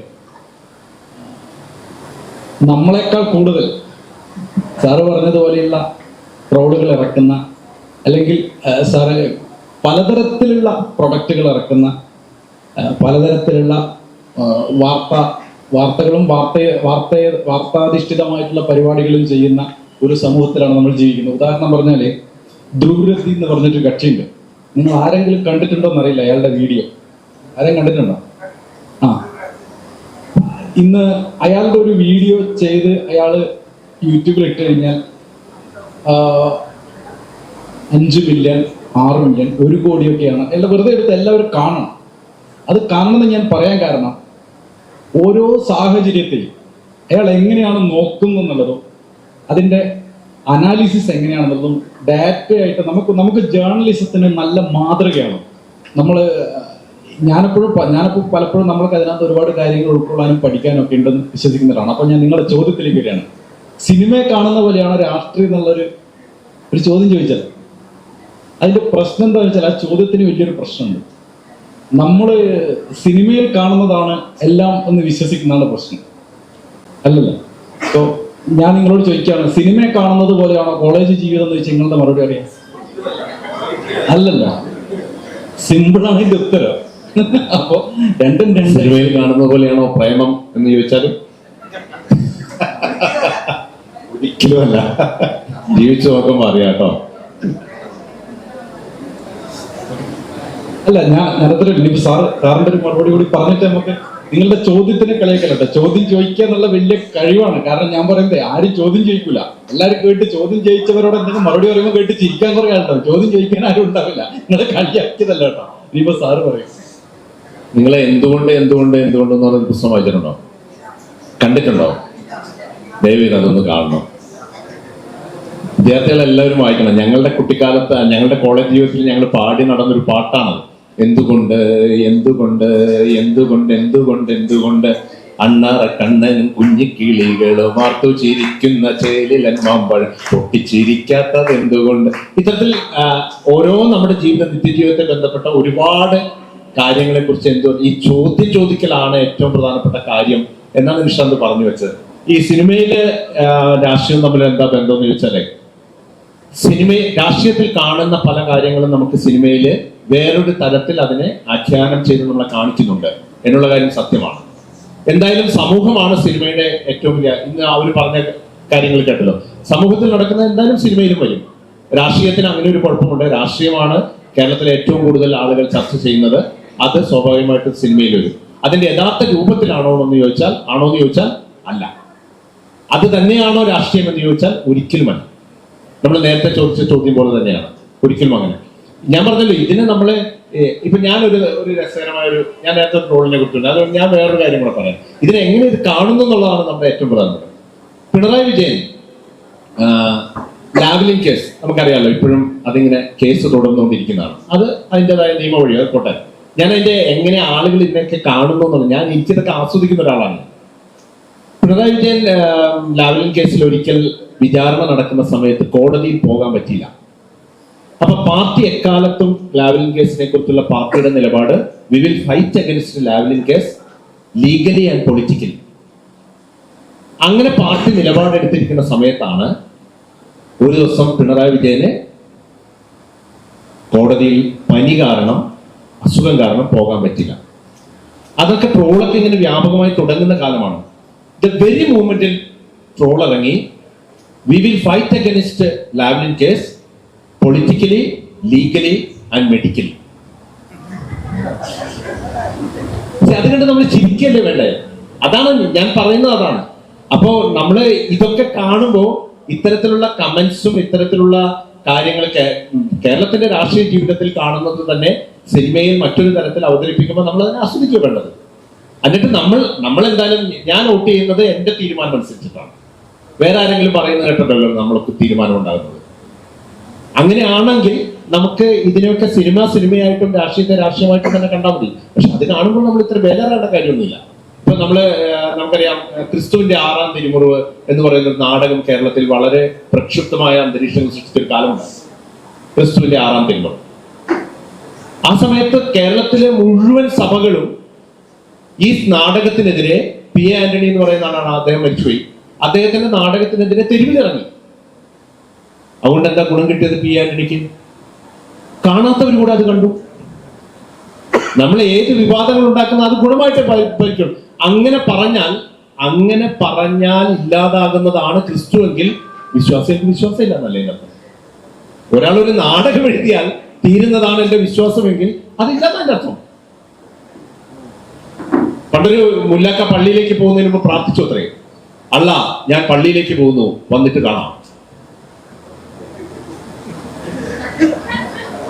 സിമ്പിൾ ലോജിക്കാണ്. അത് അവിടെയല്ല ഇരിക്കുന്നത്. അതിന്റെ അർത്ഥം നിങ്ങളുടെ കണ്ണുകളിലാണ്, നിങ്ങളുടെ അടുത്തിരിക്കുന്ന സഹോദരനാണ് ഈ പുള്ളി ഇരിക്കുന്നത്, അവരുടെ ഹൃദയത്തിലേക്കാ നോക്കണ്ടേ. അപ്പൊ അത്തരത്തിൽ നമ്മുടെ സമൂഹത്തിൽ ഉണ്ടാകുന്ന കാര്യങ്ങൾ അങ്ങനെ കണ്ടാൽ മതി. കണ്ടാൽ നമുക്ക് രസകരമാണ് ജീവിതം വളരെ രസകരമാണ്. ഇതിനെ ഇങ്ങനെ സങ്കീർണമാക്കി നിങ്ങൾ കളയേണ്ട കാര്യമില്ല. Life is a challenge, meet it എന്നാണ്, അത് മീറ്റ് ചെയ്യണം. പിന്നെ വേറൊരു കാര്യം കൂടിയേ, ഞാൻ സാർ ഇതിനോട് സിനിമയുമായിട്ട് ബന്ധപ്പെടുത്തി ചോദിക്കുകയാണ്. നിങ്ങൾ ഈ വൺ സിനിമയും മറ്റേ ഈ 19-20 നൂറ്റാണ്ടിൽ ഇറങ്ങിയ പല പല സിനിമകളെ കമ്പയർ ചെയ്യുമ്പോഴേ, ഞാൻ പക്ഷെ പറയുന്നത് മലയാളത്തിലെ ഇതേപോലെയാണോ രാഷ്ട്രീയം എന്ന് നമുക്ക് ഏത് കാലത്തും മുന്നോട്ട് വെക്കാൻ വേണ്ടി പറ്റിയ ഒരു രാഷ്ട്രീയ സിനിമ മാത്രമേ ഉള്ളൂ പഞ്ചവടിപ്പാലം. പഞ്ചവടിപ്പാലം അത് ഒരു തരത്തിൽ പറഞ്ഞാൽ ഒരു രാഷ്ട്രീയമാണ്. അതൊരു രാഷ്ട്രീയ സിനിമയാണെന്ന് നമുക്ക് എല്ലാ കാലത്തും എടുത്തു വെക്കാൻ വേണ്ടി പറ്റിയ ഒരു കണ്ടന്റാണ്. വേറെ ഇതിന്റെ ഭാഗമായിട്ട് ഈ വിമർശനങ്ങളുടെ ഭാഗമായിട്ടുള്ള ഒരു കാര്യം കൂടി ഞാൻ കൂട്ടിച്ചേർക്കണമെന്ന് ഞാൻ ആഗ്രഹിക്കുകയാണ്. എന്നെ അത്ഭുതപ്പെടുത്തി, നമ്മൾ ഈ കാണുന്നത് പോലെ വളരെ ചെറിയ മനുഷ്യരെന്നല്ല ഈ രാഷ്ട്രീയക്കാർ. നമ്മൾ ഇവർ ഈ വിമർശനം കേൾക്കുമ്പോഴൊക്കെ വലിയ പ്രശ്നം ഉണ്ടാക്കുന്നത്. എന്നേക്കാൾ അനുഭവം സാറുണ്ടോ? നമ്മളിപ്പോൾ ഒരുപാട് സാധ്യതയുള്ള ഒരു കാലത്താണ്, അല്ലെങ്കിൽ ഒരുപാട് പേർ വീഡിയോ ചെയ്യുന്ന ഒരു കാലത്താണ് ജീവിക്കുന്നത്. അപ്പോൾ എല്ലാവർക്കും ഒന്നും കണ്ടൊന്നുമില്ല. പക്ഷേ ഇന്ത്യ വിഷനും മാതൃഭൂമിയുടെ ആദ്യ കാലത്തൊന്നും അങ്ങനെ കുറച്ച് ചാനലുകൾ മാത്രമേ ഉള്ളൂ. അപ്പം എല്ലാവരും കീനായിട്ട് വായിച്ചു. എന്നേക്കാൾ കൂടുതൽ അനുഭവം സാറിനുണ്ടോ? അപ്പം ഞാൻ പറയുന്നത്, നമ്മളിങ്ങനെ വിമർശിച്ച്, ഞാനൊരു ഘട്ടത്തിൽ ഏറ്റവും കൂടുതൽ വിമർശിച്ചുകൊണ്ടിരുന്ന, അല്ലെങ്കിൽ ഒരുപാട് തമാശകൾ പി ജയരാജൻ ഇടതുമുന്നണി കൺവീനറായ സമയത്ത് ഇങ്ങനെ നിരന്തരം ഓരോ കാര്യങ്ങൾ പറയും. ഞാനിനി ഇന്ത്യയിൽ കയറൂല, പിന്നെ നിങ്ങൾ അങ്ങനെ പല പല കാര്യങ്ങൾ പറഞ്ഞപ്പോൾ ഞാനൊരു ദിവസം ഇദ്ദേഹത്തെ അപ്രതീക്ഷിതമായിട്ട് ഞാൻ വിളിക്കുകയാണ്. എനിക്ക് ഓണത്തിന്റെ സമയമാണ്, നമുക്കൊരു ഇന്റർവ്യൂ എടുത്താൽ നന്നാവുന്നു. ഒന്നോളാൻ പറഞ്ഞു. അപ്പോൾ നമ്മൾ പോയി ഇന്റർവ്യൂ കഴിഞ്ഞപ്പോൾ അതുപോലെ തന്നെ മറ്റൊരു അനുഭവം എന്ന് പറഞ്ഞാൽ, ഞാൻ KPCC പ്രസിഡന്റ് K സുധാകരനെ വിമർശിച്ചിട്ട് അദ്ദേഹത്തിന് അണികൾ തന്നെ വല്ലാത്ത രീതിയിൽ ഇങ്ങനെ വേറെ തിരിച്ച് വിമർശനങ്ങൾ ഉന്നയിക്കുകയെല്ലാം ചെയ്തിട്ടുണ്ട്. ഞാൻ അതിന്റെ വിമർശനമായിട്ട് മാത്രമേ കാണാൻ കേട്ടോ. നമ്മളിപ്പോൾ വിമർശിച്ച് നമ്മൾ തിരിച്ച് വിമർശിച്ചു കഴിഞ്ഞാൽ അയ്യോ നമ്മളെന്തോ മറ്റേ കാറ്റ് പോയി എന്നൊന്നും വിശ്വസിക്കുന്ന ആളല്ല. എന്നെ വിമർശിക്കാം, നമുക്ക് പരിപാടി ചെയ്യുമ്പോൾ സ്വാഭാവികമായിട്ട് വിമർശനങ്ങൾ വരും, സ്വാഭാവികമാണ്. ഞാൻ ഈ പറഞ്ഞ പോലെ K സുധാകരനെയും വിളിച്ച് മലയാളത്തിൽ ആരും അദ്ദേഹത്തിന്റെ വീട്ടിൽ കയറിയിട്ട് ഇന്റർവ്യൂ ചെയ്തിട്ടില്ല. ഞാൻ അദ്ദേഹത്തിന്റെ വീട്ടിന്റെ മുറ്റത്ത് പോയിരുന്നിട്ട് അദ്ദേഹത്തിന്റെ വീടൊക്കെ കാണിച്ചിട്ട് ഇന്റർവ്യൂ ചെയ്തു. അത് നമ്മളിപ്പോ ഇവരോട് ചോദിക്കുമ്പോൾ, അതായത് നമ്മൾ ഇവരൊന്നും ചെറിയ മനുഷ്യരായിട്ട് കാണേണ്ടവരല്ല. ഇവരെല്ലാം ഒന്നാമത് ഒരുപാട് പേരെ കാണുന്നു, ഒരുപാട് ജീവിതം കണ്ടവരാണ്, ഒരുപാട് സാമൂഹിക സാഹചര്യങ്ങൾ കണ്ടവരാണ്. നമ്മൾ കാണുന്ന ഒറ്റ നോട്ടത്തിൽ അയ്യോ അതൊരു ഇങ്ങനെയാണ്, അല്ലെങ്കിൽ ഈ രാഷ്ട്രീയക്കാരനാണ്, നമ്മൾ ചെയ്യുന്ന പരിപാടിയാണോ ഇവരുടെ ജീവിതം എന്ന് വെച്ചല്ല. ഞാൻ പറഞ്ഞില്ലേ, തെങ്ങിനെ കൊണ്ട് പറഞ്ഞ പോലെ പല പല കാര്യങ്ങളുണ്ട്. അതിലൊരു കാര്യം അവർ നമ്മളെ കൊണ്ട് അവരുടെ ഒരു ഭാഗം എടുത്തിട്ട് നമ്മളും ഇങ്ങനെ കാര്യങ്ങളൊക്കെ ചെയ്ത് ജീവിക്കുന്നു. അവർക്ക് വേറെ അതിനേക്കാൾ ഉപരി, അതായത് നമ്മളൊക്കെ ചെയ്യുന്നത് 5%, 95% കാര്യങ്ങളും വേറെ വലിയ വലിയ കാര്യങ്ങൾക്ക് അവർ ഉപയോഗിക്കുന്നുണ്ട്. അവരെന്തെല്ലാം കാര്യങ്ങൾ ഡീൽ ചെയ്യുന്നുണ്ടാവും, എന്തെല്ലാം കാര്യങ്ങൾ കൈകാര്യം ചെയ്യുന്നുണ്ടാവും എന്നുള്ളത് നമ്മൾ പലപ്പോഴും ആലോചിക്കാറില്ല. അവർ ഈ രാഷ്ട്രീയക്കാരെന്നൊക്കെ പറയുന്നത് വലിയ ടെക്സ്റ്റിൽ വലിയ ക്യാൻവാസിൽ നിന്ന് വായിക്കേണ്ട ഒരു പോയിന്റാണ്. ഇനിയിപ്പോ നമുക്ക് അടുത്ത ചോദ്യത്തിലേക്ക് പോയിട്ട് നമ്മൾ ചേച്ചിക്ക് വന്നിട്ട് നിർത്തണം എന്നുണ്ട്.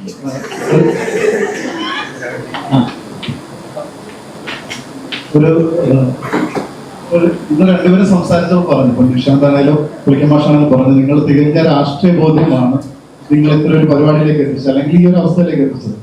അതൊരു നിങ്ങൾ പറഞ്ഞ പോലെ ആക്ഷേപഹാസ്യമല്ല, ഒരു വിമർശനമാണെന്ന് പറഞ്ഞു. അപ്പോൾ അതിന്റെ പിന്നില് തികഞ്ഞ ഒരു രാഷ്ട്രീയ ബോധ്യം നമുക്കുണ്ട്. പക്ഷെ ഇത് നമ്മൾ നടത്തുന്ന പരിപാടിയിലൂടെ പുറത്തേക്ക് പോകുമ്പോൾ ഇതേ രാഷ്ട്രീയ ബോധ്യം തന്നെ ഇത് കാണുന്നവരിൽ എത്തുന്നുണ്ട്. കാരണം ഞാൻ ഉദാഹരണം പറഞ്ഞത് സന്ദേശ സിനിമ തന്നെയാണ്. ഇത്രയും കാലം രാഷ്ട്രീയ പാർട്ടികളും യുവാക്കളും ഉൾപ്പെടെ പറയുന്ന ഏറ്റവും വലിയൊരു പൊളിറ്റിക്കൽ സിനിമയാണ്, അല്ലെങ്കിൽ രാഷ്ട്രീയ സിനിമയാണ് സന്ദേശം എന്ന് പറഞ്ഞ് ഇപ്പോഴും ആഘോഷിക്കപ്പെടുന്ന ഒരു ജനത ഇപ്പോഴും നമ്മുടെ മുന്നിലുണ്ട്. അപ്പൊ അങ്ങനെ ഈ വിമർശനങ്ങള് ട്രോളിന്റെ രീതിയിലേക്ക് മാറുമ്പോൾ, അതായത് പൊളിറ്റിക്സ് മുതൽ ഗംഭരം വരികയും ഇതിനോടൊപ്പം ട്രോളുകളും വരുമ്പോൾ ഇത് കാണുന്നവരിലേക്ക് എത്തുന്നത് വെറും ട്രോളുകൾ മാത്രമാണോ? അതിൽ എന്താണ് ഇതിന്റെ യഥാർത്ഥ രാഷ്ട്രീയം? എന്ത് രാഷ്ട്രീയമാണ് ഇതിനകത്ത് പറയുന്നത്? ഇന്ന് മനുഷ്യവിഷയത്തിന്റെ രാഷ്ട്രീയമുണ്ട്, ഒരു ശരിയുടെ രാഷ്ട്രീയമുണ്ട്. ഇതൊക്കെ കൃത്യമായി മനസ്സിലാക്കാൻ കഴിയാതെ മാറിപ്പോകുന്നുണ്ട് ഈ പരിപാടികളുടെ ഒരു സ്വഭാവം പുറത്തു. കാരണം ചില പരിപാടികൾ കാണുമ്പോൾ, എല്ലാ പരിപാടികളും പേരിട്ട് പറയാൻ പറ്റാത്തതാണ്, ചില പരിപാടികൾ കാണുമ്പോൾ അത് തികച്ചും രാഷ്ട്രീയം മാത്രമായി മാറി, അല്ലെങ്കിൽ ട്രോള് മാത്രമായി മാറി, സിനിമയുടെ ക്ലിപ്പിക്സ് മാത്രമായി മാറി വേറൊരു പരുവത്തിലായി മാറുന്നുണ്ടോ?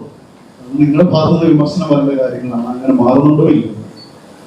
അല്ല, അതിന്റെ ഒരു പ്രശ്നം എന്ന് വെച്ചാൽ നമ്മൾ പലപ്പോഴും അത് ചില കാലഘട്ടങ്ങളിൽ ചിലത് ആവശ്യപ്പെടും. ഇപ്പം പുതിയ കാലത്ത് നമുക്ക് ഈ സിനിമ ഉപയോഗിച്ചുള്ള ക്ലിപ്പിങ്ങുകൾ ഒരു പ്രശ്നമായി തോന്നാൻ തുടങ്ങിയത് എപ്പോൾ തൊട്ടാന്ന് പറഞ്ഞാൽ അത് കുറച്ച് കാലം മാത്രമായിട്ടുള്ളൂ. ഒന്നാമത്തെ പ്രശ്നം എന്ന് പറഞ്ഞാൽ ഈ സോഷ്യൽ മീഡിയ സജീവമായി എല്ലാ ടൂളുകളും മെറ്റീരിയലുകളും എല്ലാം നമുക്ക് അവൈലബിൾ ആയി. അക്കാലത്ത് എല്ലാവർക്കും ഇത് ചെയ്യാം എന്നുള്ള സാധ്യത വന്നു. ഇപ്പം എനിക്ക് നല്ല ഉത്തമ ബോധ്യമുണ്ട്, നന്നായിട്ട് നമ്മളെക്കാളൊക്കെ നന്നായിട്ട് ട്രോൾ ഉണ്ടാക്കുന്നവരും വീഡിയോ ഉണ്ടാക്കുന്നവരൊക്കെ ഒരുപാട് പേര് സോഷ്യൽ മീഡിയയിലുണ്ട്. ഒരു 80% പേരുടെ വീഡിയോസും ഞാൻ കാണുകയും ചെയ്യാറുണ്ട്. നമ്മളല്ലെങ്കിൽ എൻ്റെ പരിപാടി മാത്രമാണ് കാണുക, അല്ലെങ്കിൽ അങ്ങനെയില്ല, നമ്മളെല്ലാ പരിപാടിയും കാണുന്നുണ്ട്, എല്ലാം നോക്കുന്നുണ്ട്. അപ്പം ഞാൻ പറയുന്നത് സിനിമ ഉപയോഗിച്ചുള്ള പരിപാടികൾ ചെയ്യുന്ന ഒരു കാലം ഉണ്ടായിരുന്നു. അക്കാലത്ത് അതിന് വലിയ മാർക്കറ്റ് ഉണ്ടായിരുന്നു. ഇപ്പൊ ചിത്രം സാറ് ചെയ്ത സമയം ഞാൻ പറയാം, അവസാനം ഏകദേശം സീരിയലിനോളം റേറ്റിംഗ് വന്ന പരിപാടികളാണ് അതൊക്കെ.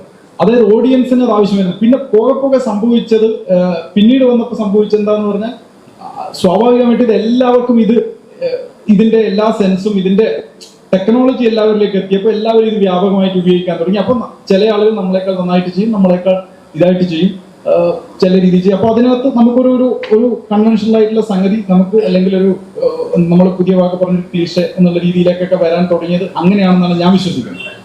പിന്നെ സിനിമ ഉപയോഗിക്കാണ്ടും ചെയ്യാമോ എന്നുള്ള ചോദ്യത്തിന്, സിനിമ ഉപയോഗിക്കാണ്ട് പൊളിറ്റിക്സ് ഒക്കെ ഒരുപാട് എപ്പിസോഡുകൾ ആദ്യം സിനിമയൊന്നും ഉപയോഗിച്ച് ചെയ്തല്ല. പിന്നെ ഈ ഡെയിലി എന്നുള്ള സാധനവും ഇത് പ്രേക്ഷകരെ നന്നായിട്ട് സ്വീകരിക്കുന്നുണ്ട് എന്നുള്ള വരുമ്പോഴും, നമ്മളിപ്പം ഒരു നല്ല പുളിശ്ശേരി കൂട്ടി ഒരു ഹോട്ടലിൽ നിന്ന് ചോറ് കിട്ടുമെങ്കിൽ നമ്മൾ നിരന്തരം ആ ഹോട്ടലിൽ തന്നെ പോകുമല്ലോ. പലപ്പോഴും നമ്മൾ നല്ല ഭക്ഷണമാണ് കിട്ടുന്നത്. അപ്പൊ അതുപോലെ തന്നെ ഈ നല്ല സിനിമ ക്ലിപ്പുകളുടെ പരിപാടി ആസ്വദിക്കുന്നത് ഇതിനകത്തൊന്ന് ആഡ് ചെയ്ത് നിഷാദിനോട് ഒരു കാര്യം ആഡ് ചെയ്ത്, ചിലപ്പോൾ നമ്മള് പിണറായി വിജയൻ ഒരു വാർത്താ സമ്മേളനം നടത്തുന്നു, ഉമ്മൻചാണ്ടി ഒരു വാർത്താ സമ്മേളനം നടത്തുന്നു, അല്ലെങ്കിൽ എന്തെങ്കിലും ഒരു സംഭവം ഉണ്ടാകുന്നു, ഒരു പൊളിറ്റിക്കലായിട്ട് രസകരമായ സംഭവം ഉണ്ടാകുമ്പോൾ നമുക്ക് ആദ്യം കോള് വരുന്നത് പ്രേക്ഷകരുടെ ഭാഗത്തു നിന്നാണ്. അവരെന്നിട്ട് പറയുന്നത് ഇന്ന സിനിമയിൽ ഒരു ക്ലിപ്പിംഗ് ഉണ്ട് സാറേ, ഇന്ന് കൊടുക്കണേ രാത്രി, എന്നിട്ട് അത് കാത്തിരിക്കുക രാത്രി മുഴുവൻ. അപ്പൊ അത്രയേറെ ഒരു സമയത്ത് ഇതൊന്നുമില്ലായിരുന്നു നേരത്തെ നിഷാദ് പറഞ്ഞു. അതിനുശേഷം സിനിമയിലേക്ക് പതുക്കെ പോയി. ഇപ്പോ അങ്ങനെ സിനിമ ഇട്ടാൽ ഇത്തരം പരിപാടികൾ കാണാനാണല്ലോ, അതുകൊണ്ട് നിഷാദ് അങ്ങനെ ഉപയോഗിക്കാറില്ല. അല്ലാതുള്ള പൊളിറ്റിക്കൽ സറ്റയറാണ് ശരിക്കും ഗം. അപ്പൊ അത്തരത്തിൽ മാറ്റങ്ങൾ വരുത്താം. മാറ്റങ്ങൾ വരുമ്പോൾ അതനുസരിച്ച് കാലത്തിനനുസരിച്ചുള്ള മാറ്റങ്ങൾ ഉണ്ടാകാം. ഈ പറഞ്ഞതുപോലെ സിനിമാ ക്ലിപ്പിങ്ങൾ കൂടുതൽ വന്നപ്പോൾ മമ്മൂട്ടിയുടെ പുറത്തൊക്കെ പിണറായി വിജയൻ, പിന്നെ ശങ്കരാടിയുടെ പുറത്ത് വേറെ ഏതെങ്കിലും നേതാവിന്റെ ഒക്കെ എഴുതി വെക്കുന്ന തലം വരെ സിനിമ ഈ ഇത്തരം പൊളിറ്റിക്കൽ സറ്റയർ മാറി. അതൊരു സിനിമാ തമാശ മാത്രമാണ് എന്ന് വിശ്വസിക്കുന്ന ഒരാളാണ് ഞാൻ. അത്തരത്തിലല്ല യഥാർത്ഥത്തിൽ ചെയ്യേണ്ടത്. പക്ഷെ അതൊരു കാലത്തിന്റെ ആവശ്യമായിരുന്നു. ആ കാലത്ത് അത് നന്നായി. അത് നേരത്തെ ചോദിച്ചതുപോലെ അതൊരു പക്ഷെ പലപ്പോഴും നമ്മൾ ഉദ്ദേശിക്കുന്ന പൊളിറ്റിക്കൽ കറക്റ്റ്നെസ്സിലേക്ക് പോകില്ല. അത് അരാഷ്ട്രീയവാദമാണ്. അതൊരു കേവലമായ അരാഷ്ട്രീയവാദത്തിനപ്പുറം കേവലമായ ഒരു തമാശ എന്നുള്ളതിനപ്പുറത്തേക്ക് അതിന്റെ നമ്മൾ ഉദ്ദേശിക്കുന്ന പഞ്ച് പലപ്പോഴും കിട്ടില്ല എന്നുള്ളത് സത്യമാണ്, യാഥാർത്ഥ്യമാണ്. ഒരു ചോദ്യം കൊങ്ങോട് ചോദിക്കാം.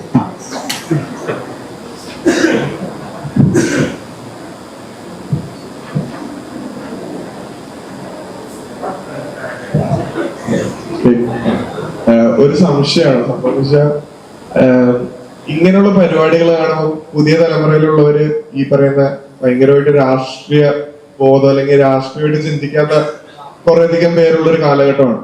അപ്പം ഈ രാഷ്ട്രീയക്കാരെല്ലാവരും കോമഡി ആണെന്നുള്ളൊരു ചിന്തയാണ് പുതിയൊരു തലമുറയിലുള്ളവർക്കൊക്കെ. അപ്പം രാഷ്ട്രീയപരമായിട്ട് ചിന്തിക്കുന്നവരെ അവർക്ക് പുച്ഛമാണ്. അപ്പം ഇങ്ങനെയുള്ളൊരു സംഭവം, ഇങ്ങനെയുള്ള പരിപാടികൾ അങ്ങനെയുള്ളവരെ വളർത്തുമെന്ന് തോന്നിയിട്ടുണ്ടോ? അല്ലെങ്കിൽ പഴയ കാലഘട്ടത്തില് ഉണ്ടായിരുന്ന യുവജനങ്ങളായിട്ടുണ്ടായിരുന്നവരുടെ പൊളിറ്റിക്സിനോടുള്ള താല്പര്യം പുതിയ കാലഘട്ടത്തിലെ കുട്ടികൾ ചിന്തിക്കുന്നതിലുള്ള ഒരു സംഭവം? ഞാനത് പറഞ്ഞുതരാം. ഇതിന്റെ പ്രശ്നം എൻ്റെ ഒരു അഭിപ്രായത്തിൽ അതിന് മറുപടി പറഞ്ഞേ പറ്റും. അതിന്റെ ഒരു പ്രശ്നം എന്താ വെച്ചാലേ, നിങ്ങൾ നല്ല ചോദ്യമാണ്. ഇപ്പൊ നമ്മൾ പറയുന്നത് ഒരു സ്വാഭാവികമായ ഒരു വിമർശനം ഉണ്ടാകുമ്പോൾ അത് ഉൾക്കൊണ്ടുകൊണ്ട് അങ്ങനെയുള്ള ഇത് കാണുന്നവരും ഇതിന്റെ ആസ്വാദകരൊക്കെ അരാഷ്ട്രീയവൽക്കരിക്കപ്പെടുമെന്നുള്ളതല്ലേ വലിയൊരു ചോദ്യമാണ്. അങ്ങനെയാണെങ്കിൽ ഞാനൊരു വളരെ സിമ്പിളായിട്ട് ചോദ്യം ചോദിക്കാം. ഇപ്പൊ മലയാളത്തിലെ സാഹിത്യ വിമർശനം നടക്കുന്നുണ്ടോ? ഇല്ലല്ലോ. എം കൃഷ്ണൻ നായരുടെ ഒക്കെ കാലത്ത് എല്ലാ മലയാളത്തിലെ അങ്ങ് തൊട്ട് ഇങ്ങോട്ടുള്ള സകല കഥാകാരന്മാരെയും നോവലിസ്റ്റുകളെയും എല്ലാവരും അദ്ദേഹം കീറി ഒട്ടിക്കാനൊക്കെ പുതിയ ഭാഷയെ പറഞ്ഞ് ചെയ്യും. എന്നിട്ട് ഇവിടെ ഏതെങ്കിലും ആ ഒരു കാലഘട്ടം ഞാൻ പറഞ്ഞു, ആ കാലഘട്ടത്തിൽ ആരെങ്കിലും വായനയിൽ നിന്ന് പിന്നോട്ട് പോവോ, എഴുത്തിൽ നിന്ന് പിന്നോട്ട് പോവോ ചെയ്തിട്ടുണ്ടോ? അരാഷ്ട്രീയവൽക്കരിക്കപ്പെടുന്നത് എങ്ങനെയാന്ന് പറഞ്ഞാൽ ഞാൻ പറഞ്ഞല്ലോ, നമ്മുടെ ഉള്ളിലെ രാഷ്ട്രീയ ബോധം ഇല്ലാണ്ടപ്പോൾ മാത്രമേ അരാഷ്ട്രീയവൽക്കരണം സംഭവിക്കൂ. അതിപ്പോ ഒരു പരിപാടി കണ്ടതുകൊണ്ടോ ഒരു സിനിമ കണ്ടതുകൊണ്ടോ അരാഷ്ട്രീയവൽക്കരണം സംഭവിക്കുമെന്ന് ഞാൻ കരുതുന്നില്ല. പിന്നെ ഇങ്ങനെയുള്ള പരിപാടികൾ ഉൽപ്പാദിപ്പിക്കുന്നത് ഇൻഫോർടൈൻമെന്റ് ആണ്. നമ്മളൊരു വിവരം ഉണ്ടാവാം, കുറച്ച് എന്റർടൈൻമെന്റ് ഉണ്ടാവാം. രണ്ട് കാര്യങ്ങൾ സംഭവിക്കുന്നുണ്ട്. പിന്നെ ഇതിനേക്കാൾ വിമർശനങ്ങളും ഇതിനേക്കാൾ ഇപ്പൊ കാർട്ടൂണുകൾ വഴി നമ്മൾ ഉന്നയിക്കുന്നതിന്റെയൊക്കെ എത്രയോ രൂക്ഷമായിട്ടാണ് ഒരു കാലത്ത് കാർട്ടൂണുകൾ ഉൽപ്പാദിപ്പിച്ചിരുന്നത്. അന്നിവിടെ വിദ്യാർത്ഥി സംഘടനകൾ ഉണ്ടായിരുന്നില്ല, അന്നിവിടെ ചെറുപ്പക്കാർ സംഘടനാ പ്രവർത്തനം നടത്തിയില്ലേ, അന്നിവിടെ ചെറുപ്പക്കാരെങ്കിലും തീവ്രമായ രാഷ്ട്രീയം പറയേണ്ടിരുന്നിട്ടുണ്ടോ? ഇല്ലല്ലോ. അപ്പൊ എവിടെയാണ് പ്രശ്നം എന്നുള്ളത് അത് നമ്മൾ പഠിക്കേണ്ട വേറൊരു വിഷയമാണ്. ഈ പരിപാടി കണ്ടതുകൊണ്ട് രാഷ്ട്രീയവൽക്കരണത്തിലേക്ക് പോകുമെന്നുള്ള ഒരു ചോദ്യം എനിക്കതിനോട് യോജിപ്പില്ല. ഞാൻ പറയുന്നത് ഇങ്ങനെയുള്ള ഒരു ചോദ്യം വന്നുകൊണ്ട് ഞാൻ പറയണം, എനിക്കങ്ങനെ തോന്നുന്നില്ല. ഇപ്പൊ സാറിന്റെ ഒരു അഭിപ്രായം കൂടി കേൾക്കാം. ഒറ്റ വാക്കുകളാണ്. നമ്മുടെ ഓരോ തെരഞ്ഞെടുപ്പിലും ഉണ്ടാകുന്ന വോട്ടിംഗ് ശതമാനം നോക്കിയാൽ അത്തരത്തിലൊന്നും സംഭവിക്കുന്നില്ല എന്ന് തന്നെയാണ് വേണം കരുതാൻ. കാരണം നമ്മളുടെ ഇവിടുത്തെ വോട്ടിംഗ് ശതമാനം 80% മുകളിലാണ്, അല്ലെങ്കിൽ 78% മുകളിലാണ് എല്ലാ തിരഞ്ഞെടുപ്പുകളിലും വരുന്നത്. പിന്നെ കുറച്ചു പേര് എന്താ വോട്ട് ചെയ്യുന്നത് അതൊന്നും ലിസ്റ്റിലില്ലാത്തവരാണ്. പിന്നെ ഒരു 10% അവരോട് എന്ത് പറഞ്ഞിട്ടും നന്നാവില്ല.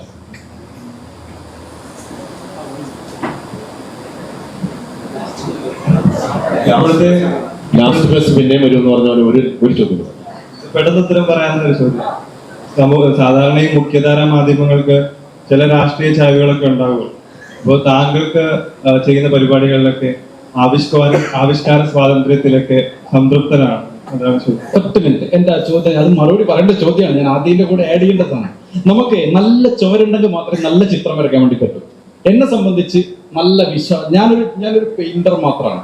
എനിക്ക് വിശാലമായ ഒരു ക്യാൻവാസ് നല്ല വൃത്തിക്ക് ഒരു സ്ഥാപനം ഒരുക്കി തന്നിട്ടുണ്ട്. എന്നോട് ഇതുവരെ എന്റെ സ്ഥാപനം പറഞ്ഞിട്ടില്ല ഇന്നത് ചെയ്യണമെന്നോ ഇന്നത് ചെയ്യേണ്ടെന്നോ പറഞ്ഞിട്ടില്ല. നിങ്ങൾ എന്റെ യൂട്യൂബിലെ പ്ലേലിസ്റ്റ് എടുത്ത് നോക്കിയാൽ അല്ലെങ്കിൽ ഞാൻ ചെയ്ത വീഡിയോസ് കണ്ടാലോ നിങ്ങൾക്ക് മനസ്സിലാവും. എവിടെയും ഇന്ന സംഭവം ഉണ്ടായിട്ട് ഇന്നത് ചെയ്തില്ല എന്നുള്ളൊരു പ്രശ്നം എവിടെയും വരില്ല. മുഴുവൻ, അതായത് നമ്മൾ എന്തെല്ലാം വിഷയങ്ങൾ ഉണ്ടാവും ആ വിഷയങ്ങളെല്ലാം കൈകാര്യം ചെയ്തിട്ടുണ്ട് എന്നുള്ള ഉറച്ച വിശ്വാസം എനിക്കുണ്ട്. എന്നെ സംബന്ധിച്ച് ഞാൻ എന്നുള്ള ഒരു പെയിന്ററെ സംബന്ധിച്ച് അല്ലെങ്കിൽ ഒരു ആർട്ടിസ്റ്റിനെ സംബന്ധിച്ച് എനിക്ക് കിട്ടിയ ഏറ്റവും മികച്ച ചുമരുകളിൽ ഒന്നാണ് ഏഷ്യാനെറ്റ് ന്യൂസ്. അതിനകത്ത് എന്റെ ആവിഷ്കാര സ്വാതന്ത്ര്യത്തിന് എവിടെയും ഒരു വീഴ്ച ഇതുവരെ ഉണ്ടായിട്ടില്ല, ഇന്നുണ്ടാകുന്ന ഞാൻ വിശ്വസിക്കുന്നു. അതന്നെയാണ്, ഒരിക്കലും അങ്ങനെ പിടിച്ചു കഴിഞ്ഞാൽ ഈ പ്രോഗ്രാം ഇല്ല. നിങ്ങൾ ഇങ്ങനെ ചെയ്യാവോ എന്ന് പറഞ്ഞാൽ ഇത്തരം പ്രോഗ്രാമുകൾ പിന്നില്ല. ജയിലിൽ പോകാമെങ്കിൽ ജയിലിൽ പോകാം എന്ന് പറഞ്ഞ ഒരാളാണ് നികേഷ് കുമാർ. ഞാൻ പൊളിറ്റിക്സ് ചെയ്യുമ്പോൾ നമുക്ക് ജയിലിൽ പോകാം, നമുക്ക് രണ്ടുപേർക്കും ഒന്നിച്ചോ. കാരണം ഞാൻ ഇതൊക്കെ ധൈര്യത്തിൽ ചെയ്യുന്നത്, നമ്മളൊരു കുഴപ്പം കാണിച്ചാൽ അതിന്റെ എഡിറ്ററും കൂടെ ജയിലിൽ പോകണം, ഒരു കൂട്ടുണ്ടാവും. അതുകൊണ്ടാണ് ഞാനിതൊക്കെ ധൈര്യപൂർവ്വം ചെയ്തത്. അപ്പൊ നികേഷ് പറഞ്ഞാൽ നമുക്ക് ഒരുമിച്ച് ജയിലിൽ പോകാം, എന്താ കുഴപ്പം? കുഴപ്പമില്ല. നിയമസഭയിൽ നിന്ന് നോട്ടീസ് വന്നപ്പോൾ നികേഷ് പറഞ്ഞാൽ നമുക്ക് ഒരുമിച്ച് അവിടെ പോയി നിൽക്കാം. ഈ ഒരു ധൈര്യം പ്രധാനപ്പെട്ട കാര്യം തന്നെയാണ്. അപ്പൊ അത് ഇത്തരം പ്രോഗ്രാം ഏതെങ്കിലും ഒരു ചാനൽ നിശ്ചയിച്ചാൽ ഈ ധൈര്യം ഇല്ലാത്തവർ ഈ പരിപാടിക്ക് ഇറങ്ങി പുറപ്പെട്ടാൽ കുടിഞ്ഞു പോകും. ഒരു വരി പിടിച്ചാൽ പിറ്റേ ആഴ്ച നമ്മൾ എഴുതുമ്പോൾ അങ്ങനെ എഴുതാമോ എന്ന് ശങ്കിക്കും. നിങ്ങൾ വിചാരിക്കും ഇപ്പോ ഏഷ്യാനെറ്റ് ഏതോ BJP നേതാവിന്റെ കയ്യിലാണ്, മറ്റേത് കോൺഗ്രസ് നേതാവിന്റെ കയ്യിലാണ് എന്നൊക്കെ വിചാരിച്ചാൽ അതൊക്കെ ആയിരിക്കും. പക്ഷെ അവരെയും നമ്മൾ ഞാൻ ഒരു കാലത്ത് എനിക്കെതിരെ ഏറ്റവും കൂടുതൽ ഏഷ്യാനെറ്റിൽ വെച്ച് കേസ് വന്നുകൊണ്ടിരുന്നത് ഞാൻ പ്രധാനമന്ത്രിയെ പ്രയാണമന്ത്രി എന്നാണ് വിളിച്ചിരുന്നത്. കാരണം അദ്ദേഹം വല്ലപ്പോഴും ഇന്ത്യയിൽ ഒരു കാലത്ത് വരാറുള്ളത്. അപ്പൊ ആ സമയത്ത് ഞാൻ എപ്പോഴും പ്രയാണമന്ത്രി എന്നാണ് വിളിച്ചിരുന്നത്. എല്ലാ ആഴ്ചയിലും ഒരാൾ തച്ചിലിരുന്ന കേസ് കൊണ്ടുവരും. ഇതെപ്പോഴും വക്കീൽ വന്നിട്ട് ഇന്നും വന്നിട്ടുണ്ട്, ഇതാണ് കാര്യം. അപ്പൊ ഞങ്ങളോട് പറയാം അതൊന്ന് എന്താ ചെയ്യാൻ പറ്റും? ഒന്നും ചെയ്യാൻ പറ്റില്ല. കാരണം നമ്മളത് പറയുന്നതാണ്.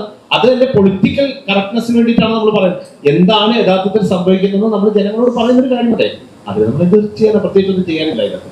അപ്പൊ അത് നമ്മൾ അങ്ങനെ പറയാം. അപ്പൊ അത്തരം ഫ്രീഡം ഈ പറയുന്ന ഏത് പ്രോഗ്രാം നടത്തുന്നവരുണ്ടോ, അല്ലാതെ ഒരു തരത്തിൽ അത് പിടിച്ചാൽ ഇങ്ങനത്തെ ഒരു പ്രോഗ്രാമേ കേരളത്തിൽ ഉണ്ടാവില്ല. ഈ ട്രോളുകളൊക്കെ ഇത്ര മനോഹരമാകുന്ന ആരും ചോദിക്കാനില്ലാത്തത് കൊണ്ടാണ്. പക്ഷെ ട്രോളുകളിലെ അശ്ലീലമായ കാര്യങ്ങളെ കുറിച്ച് നമ്മൾ ചെയ്താലും ആര് ചെയ്താലും അത് തെറ്റ് തന്നെയാണ് എന്ന കാര്യത്തിൽ ഒരു കേരളത്തിന്റെ ഒരു പൊതു സൈക്കിളുണ്ട്. അതിനെതിരെ നിൽക്കുന്നത് എന്തായാലും, അല്ലെങ്കിൽ ദോഷകരമായ രീതിയിലുള്ള അത്തരം ട്രോളുകളൊക്കെ എന്തായാലും പൊതുസമൂഹത്തെ ബാധിക്കുന്നത് തന്നെയാണ്, അത് സംശയമില്ല. പക്ഷെ രാഷ്ട്രീയക്കാരെ നമ്മൾ പേഴ്സണലി അറ്റാക്ക് ചെയ്യാറില്ല എന്നുള്ള കാര്യം നിങ്ങൾ മനസ്സിലാക്കിക്കോണം. നമ്മൾ ഒരിക്കലും ഒരു പേഴ്സണലി ഇന്നയാള് ഇന്നതാണ് എന്ന് പറയല്ല. ആ സംഭവവുമായി ബന്ധപ്പെട്ടുണ്ടാകുന്ന, ഇപ്പൊ നമുക്കറിയാം, ഇപ്പൊ ഇന്നലെ ഉണ്ടായ ഒരു ആങ്കറുമായി ബന്ധപ്പെട്ട ഒരു സാധനം, സ്വാഭാവികമായിട്ടും ഗമ്മിൽ അത് വരാതിരിക്കാൻ പറ്റില്ല. അപ്പൊ ഇതൊക്കെ ഉണ്ടാവും. അതിപ്പോ അയ്യോ എന്റെ പാർട്ടിയാണല്ലോ, എന്റെ ഇഷ്ടപ്പെട്ട ആളാണല്ലോ, എന്റെ നേതാവാണല്ലോ എന്നൊക്കെ വിചാരിച്ച സത്യമില്ല. അത് ഞാൻ പറഞ്ഞത്, അത് ഉൾക്കൊള്ളുക തന്നെ വേണം. അപ്പൊ നിങ്ങൾക്ക് എല്ലാവർക്കും മറ്റുള്ളവരുടെ വിമർശനങ്ങൾ സംഗീതമായി ആസ്വദിക്കാനുള്ള മനസ്സുണ്ടാകട്ടെ, കരുത്തുണ്ടാകട്ടെ, ആ സ്നേഹം ഉണ്ടാകട്ടെ എന്ന് പറഞ്ഞുകൊണ്ട് ഓവർ ടു താങ്ക്. എല്ലാവർക്കും ഇത്ര സമയം നിങ്ങൾ അങ്ങനെ കേട്ട് നിന്നതിൽ ഒരുപാട് നന്ദി പറയാണ്. കാരണം ഒരുപാട് പേര് പരിപാടി കാണുന്നവരുണ്ടാവാം, ഈ കാണാൻ പോകുന്നവരുണ്ടാവാം. എല്ലാവർക്കും നല്ല ചോദ്യങ്ങൾ ഉണ്ടായിരുന്നു. നമ്മൾ മറുപടി പറയാത്ത, അല്ലെങ്കിൽ നമ്മൾ ആദ്യം പറയാത്ത കാര്യങ്ങൾക്ക് എല്ലാം മറുപടി പറയാൻ പറ്റിയെന്നുള്ള സംതൃപ്തിയോടെ അവസാനിപ്പിക്കണം.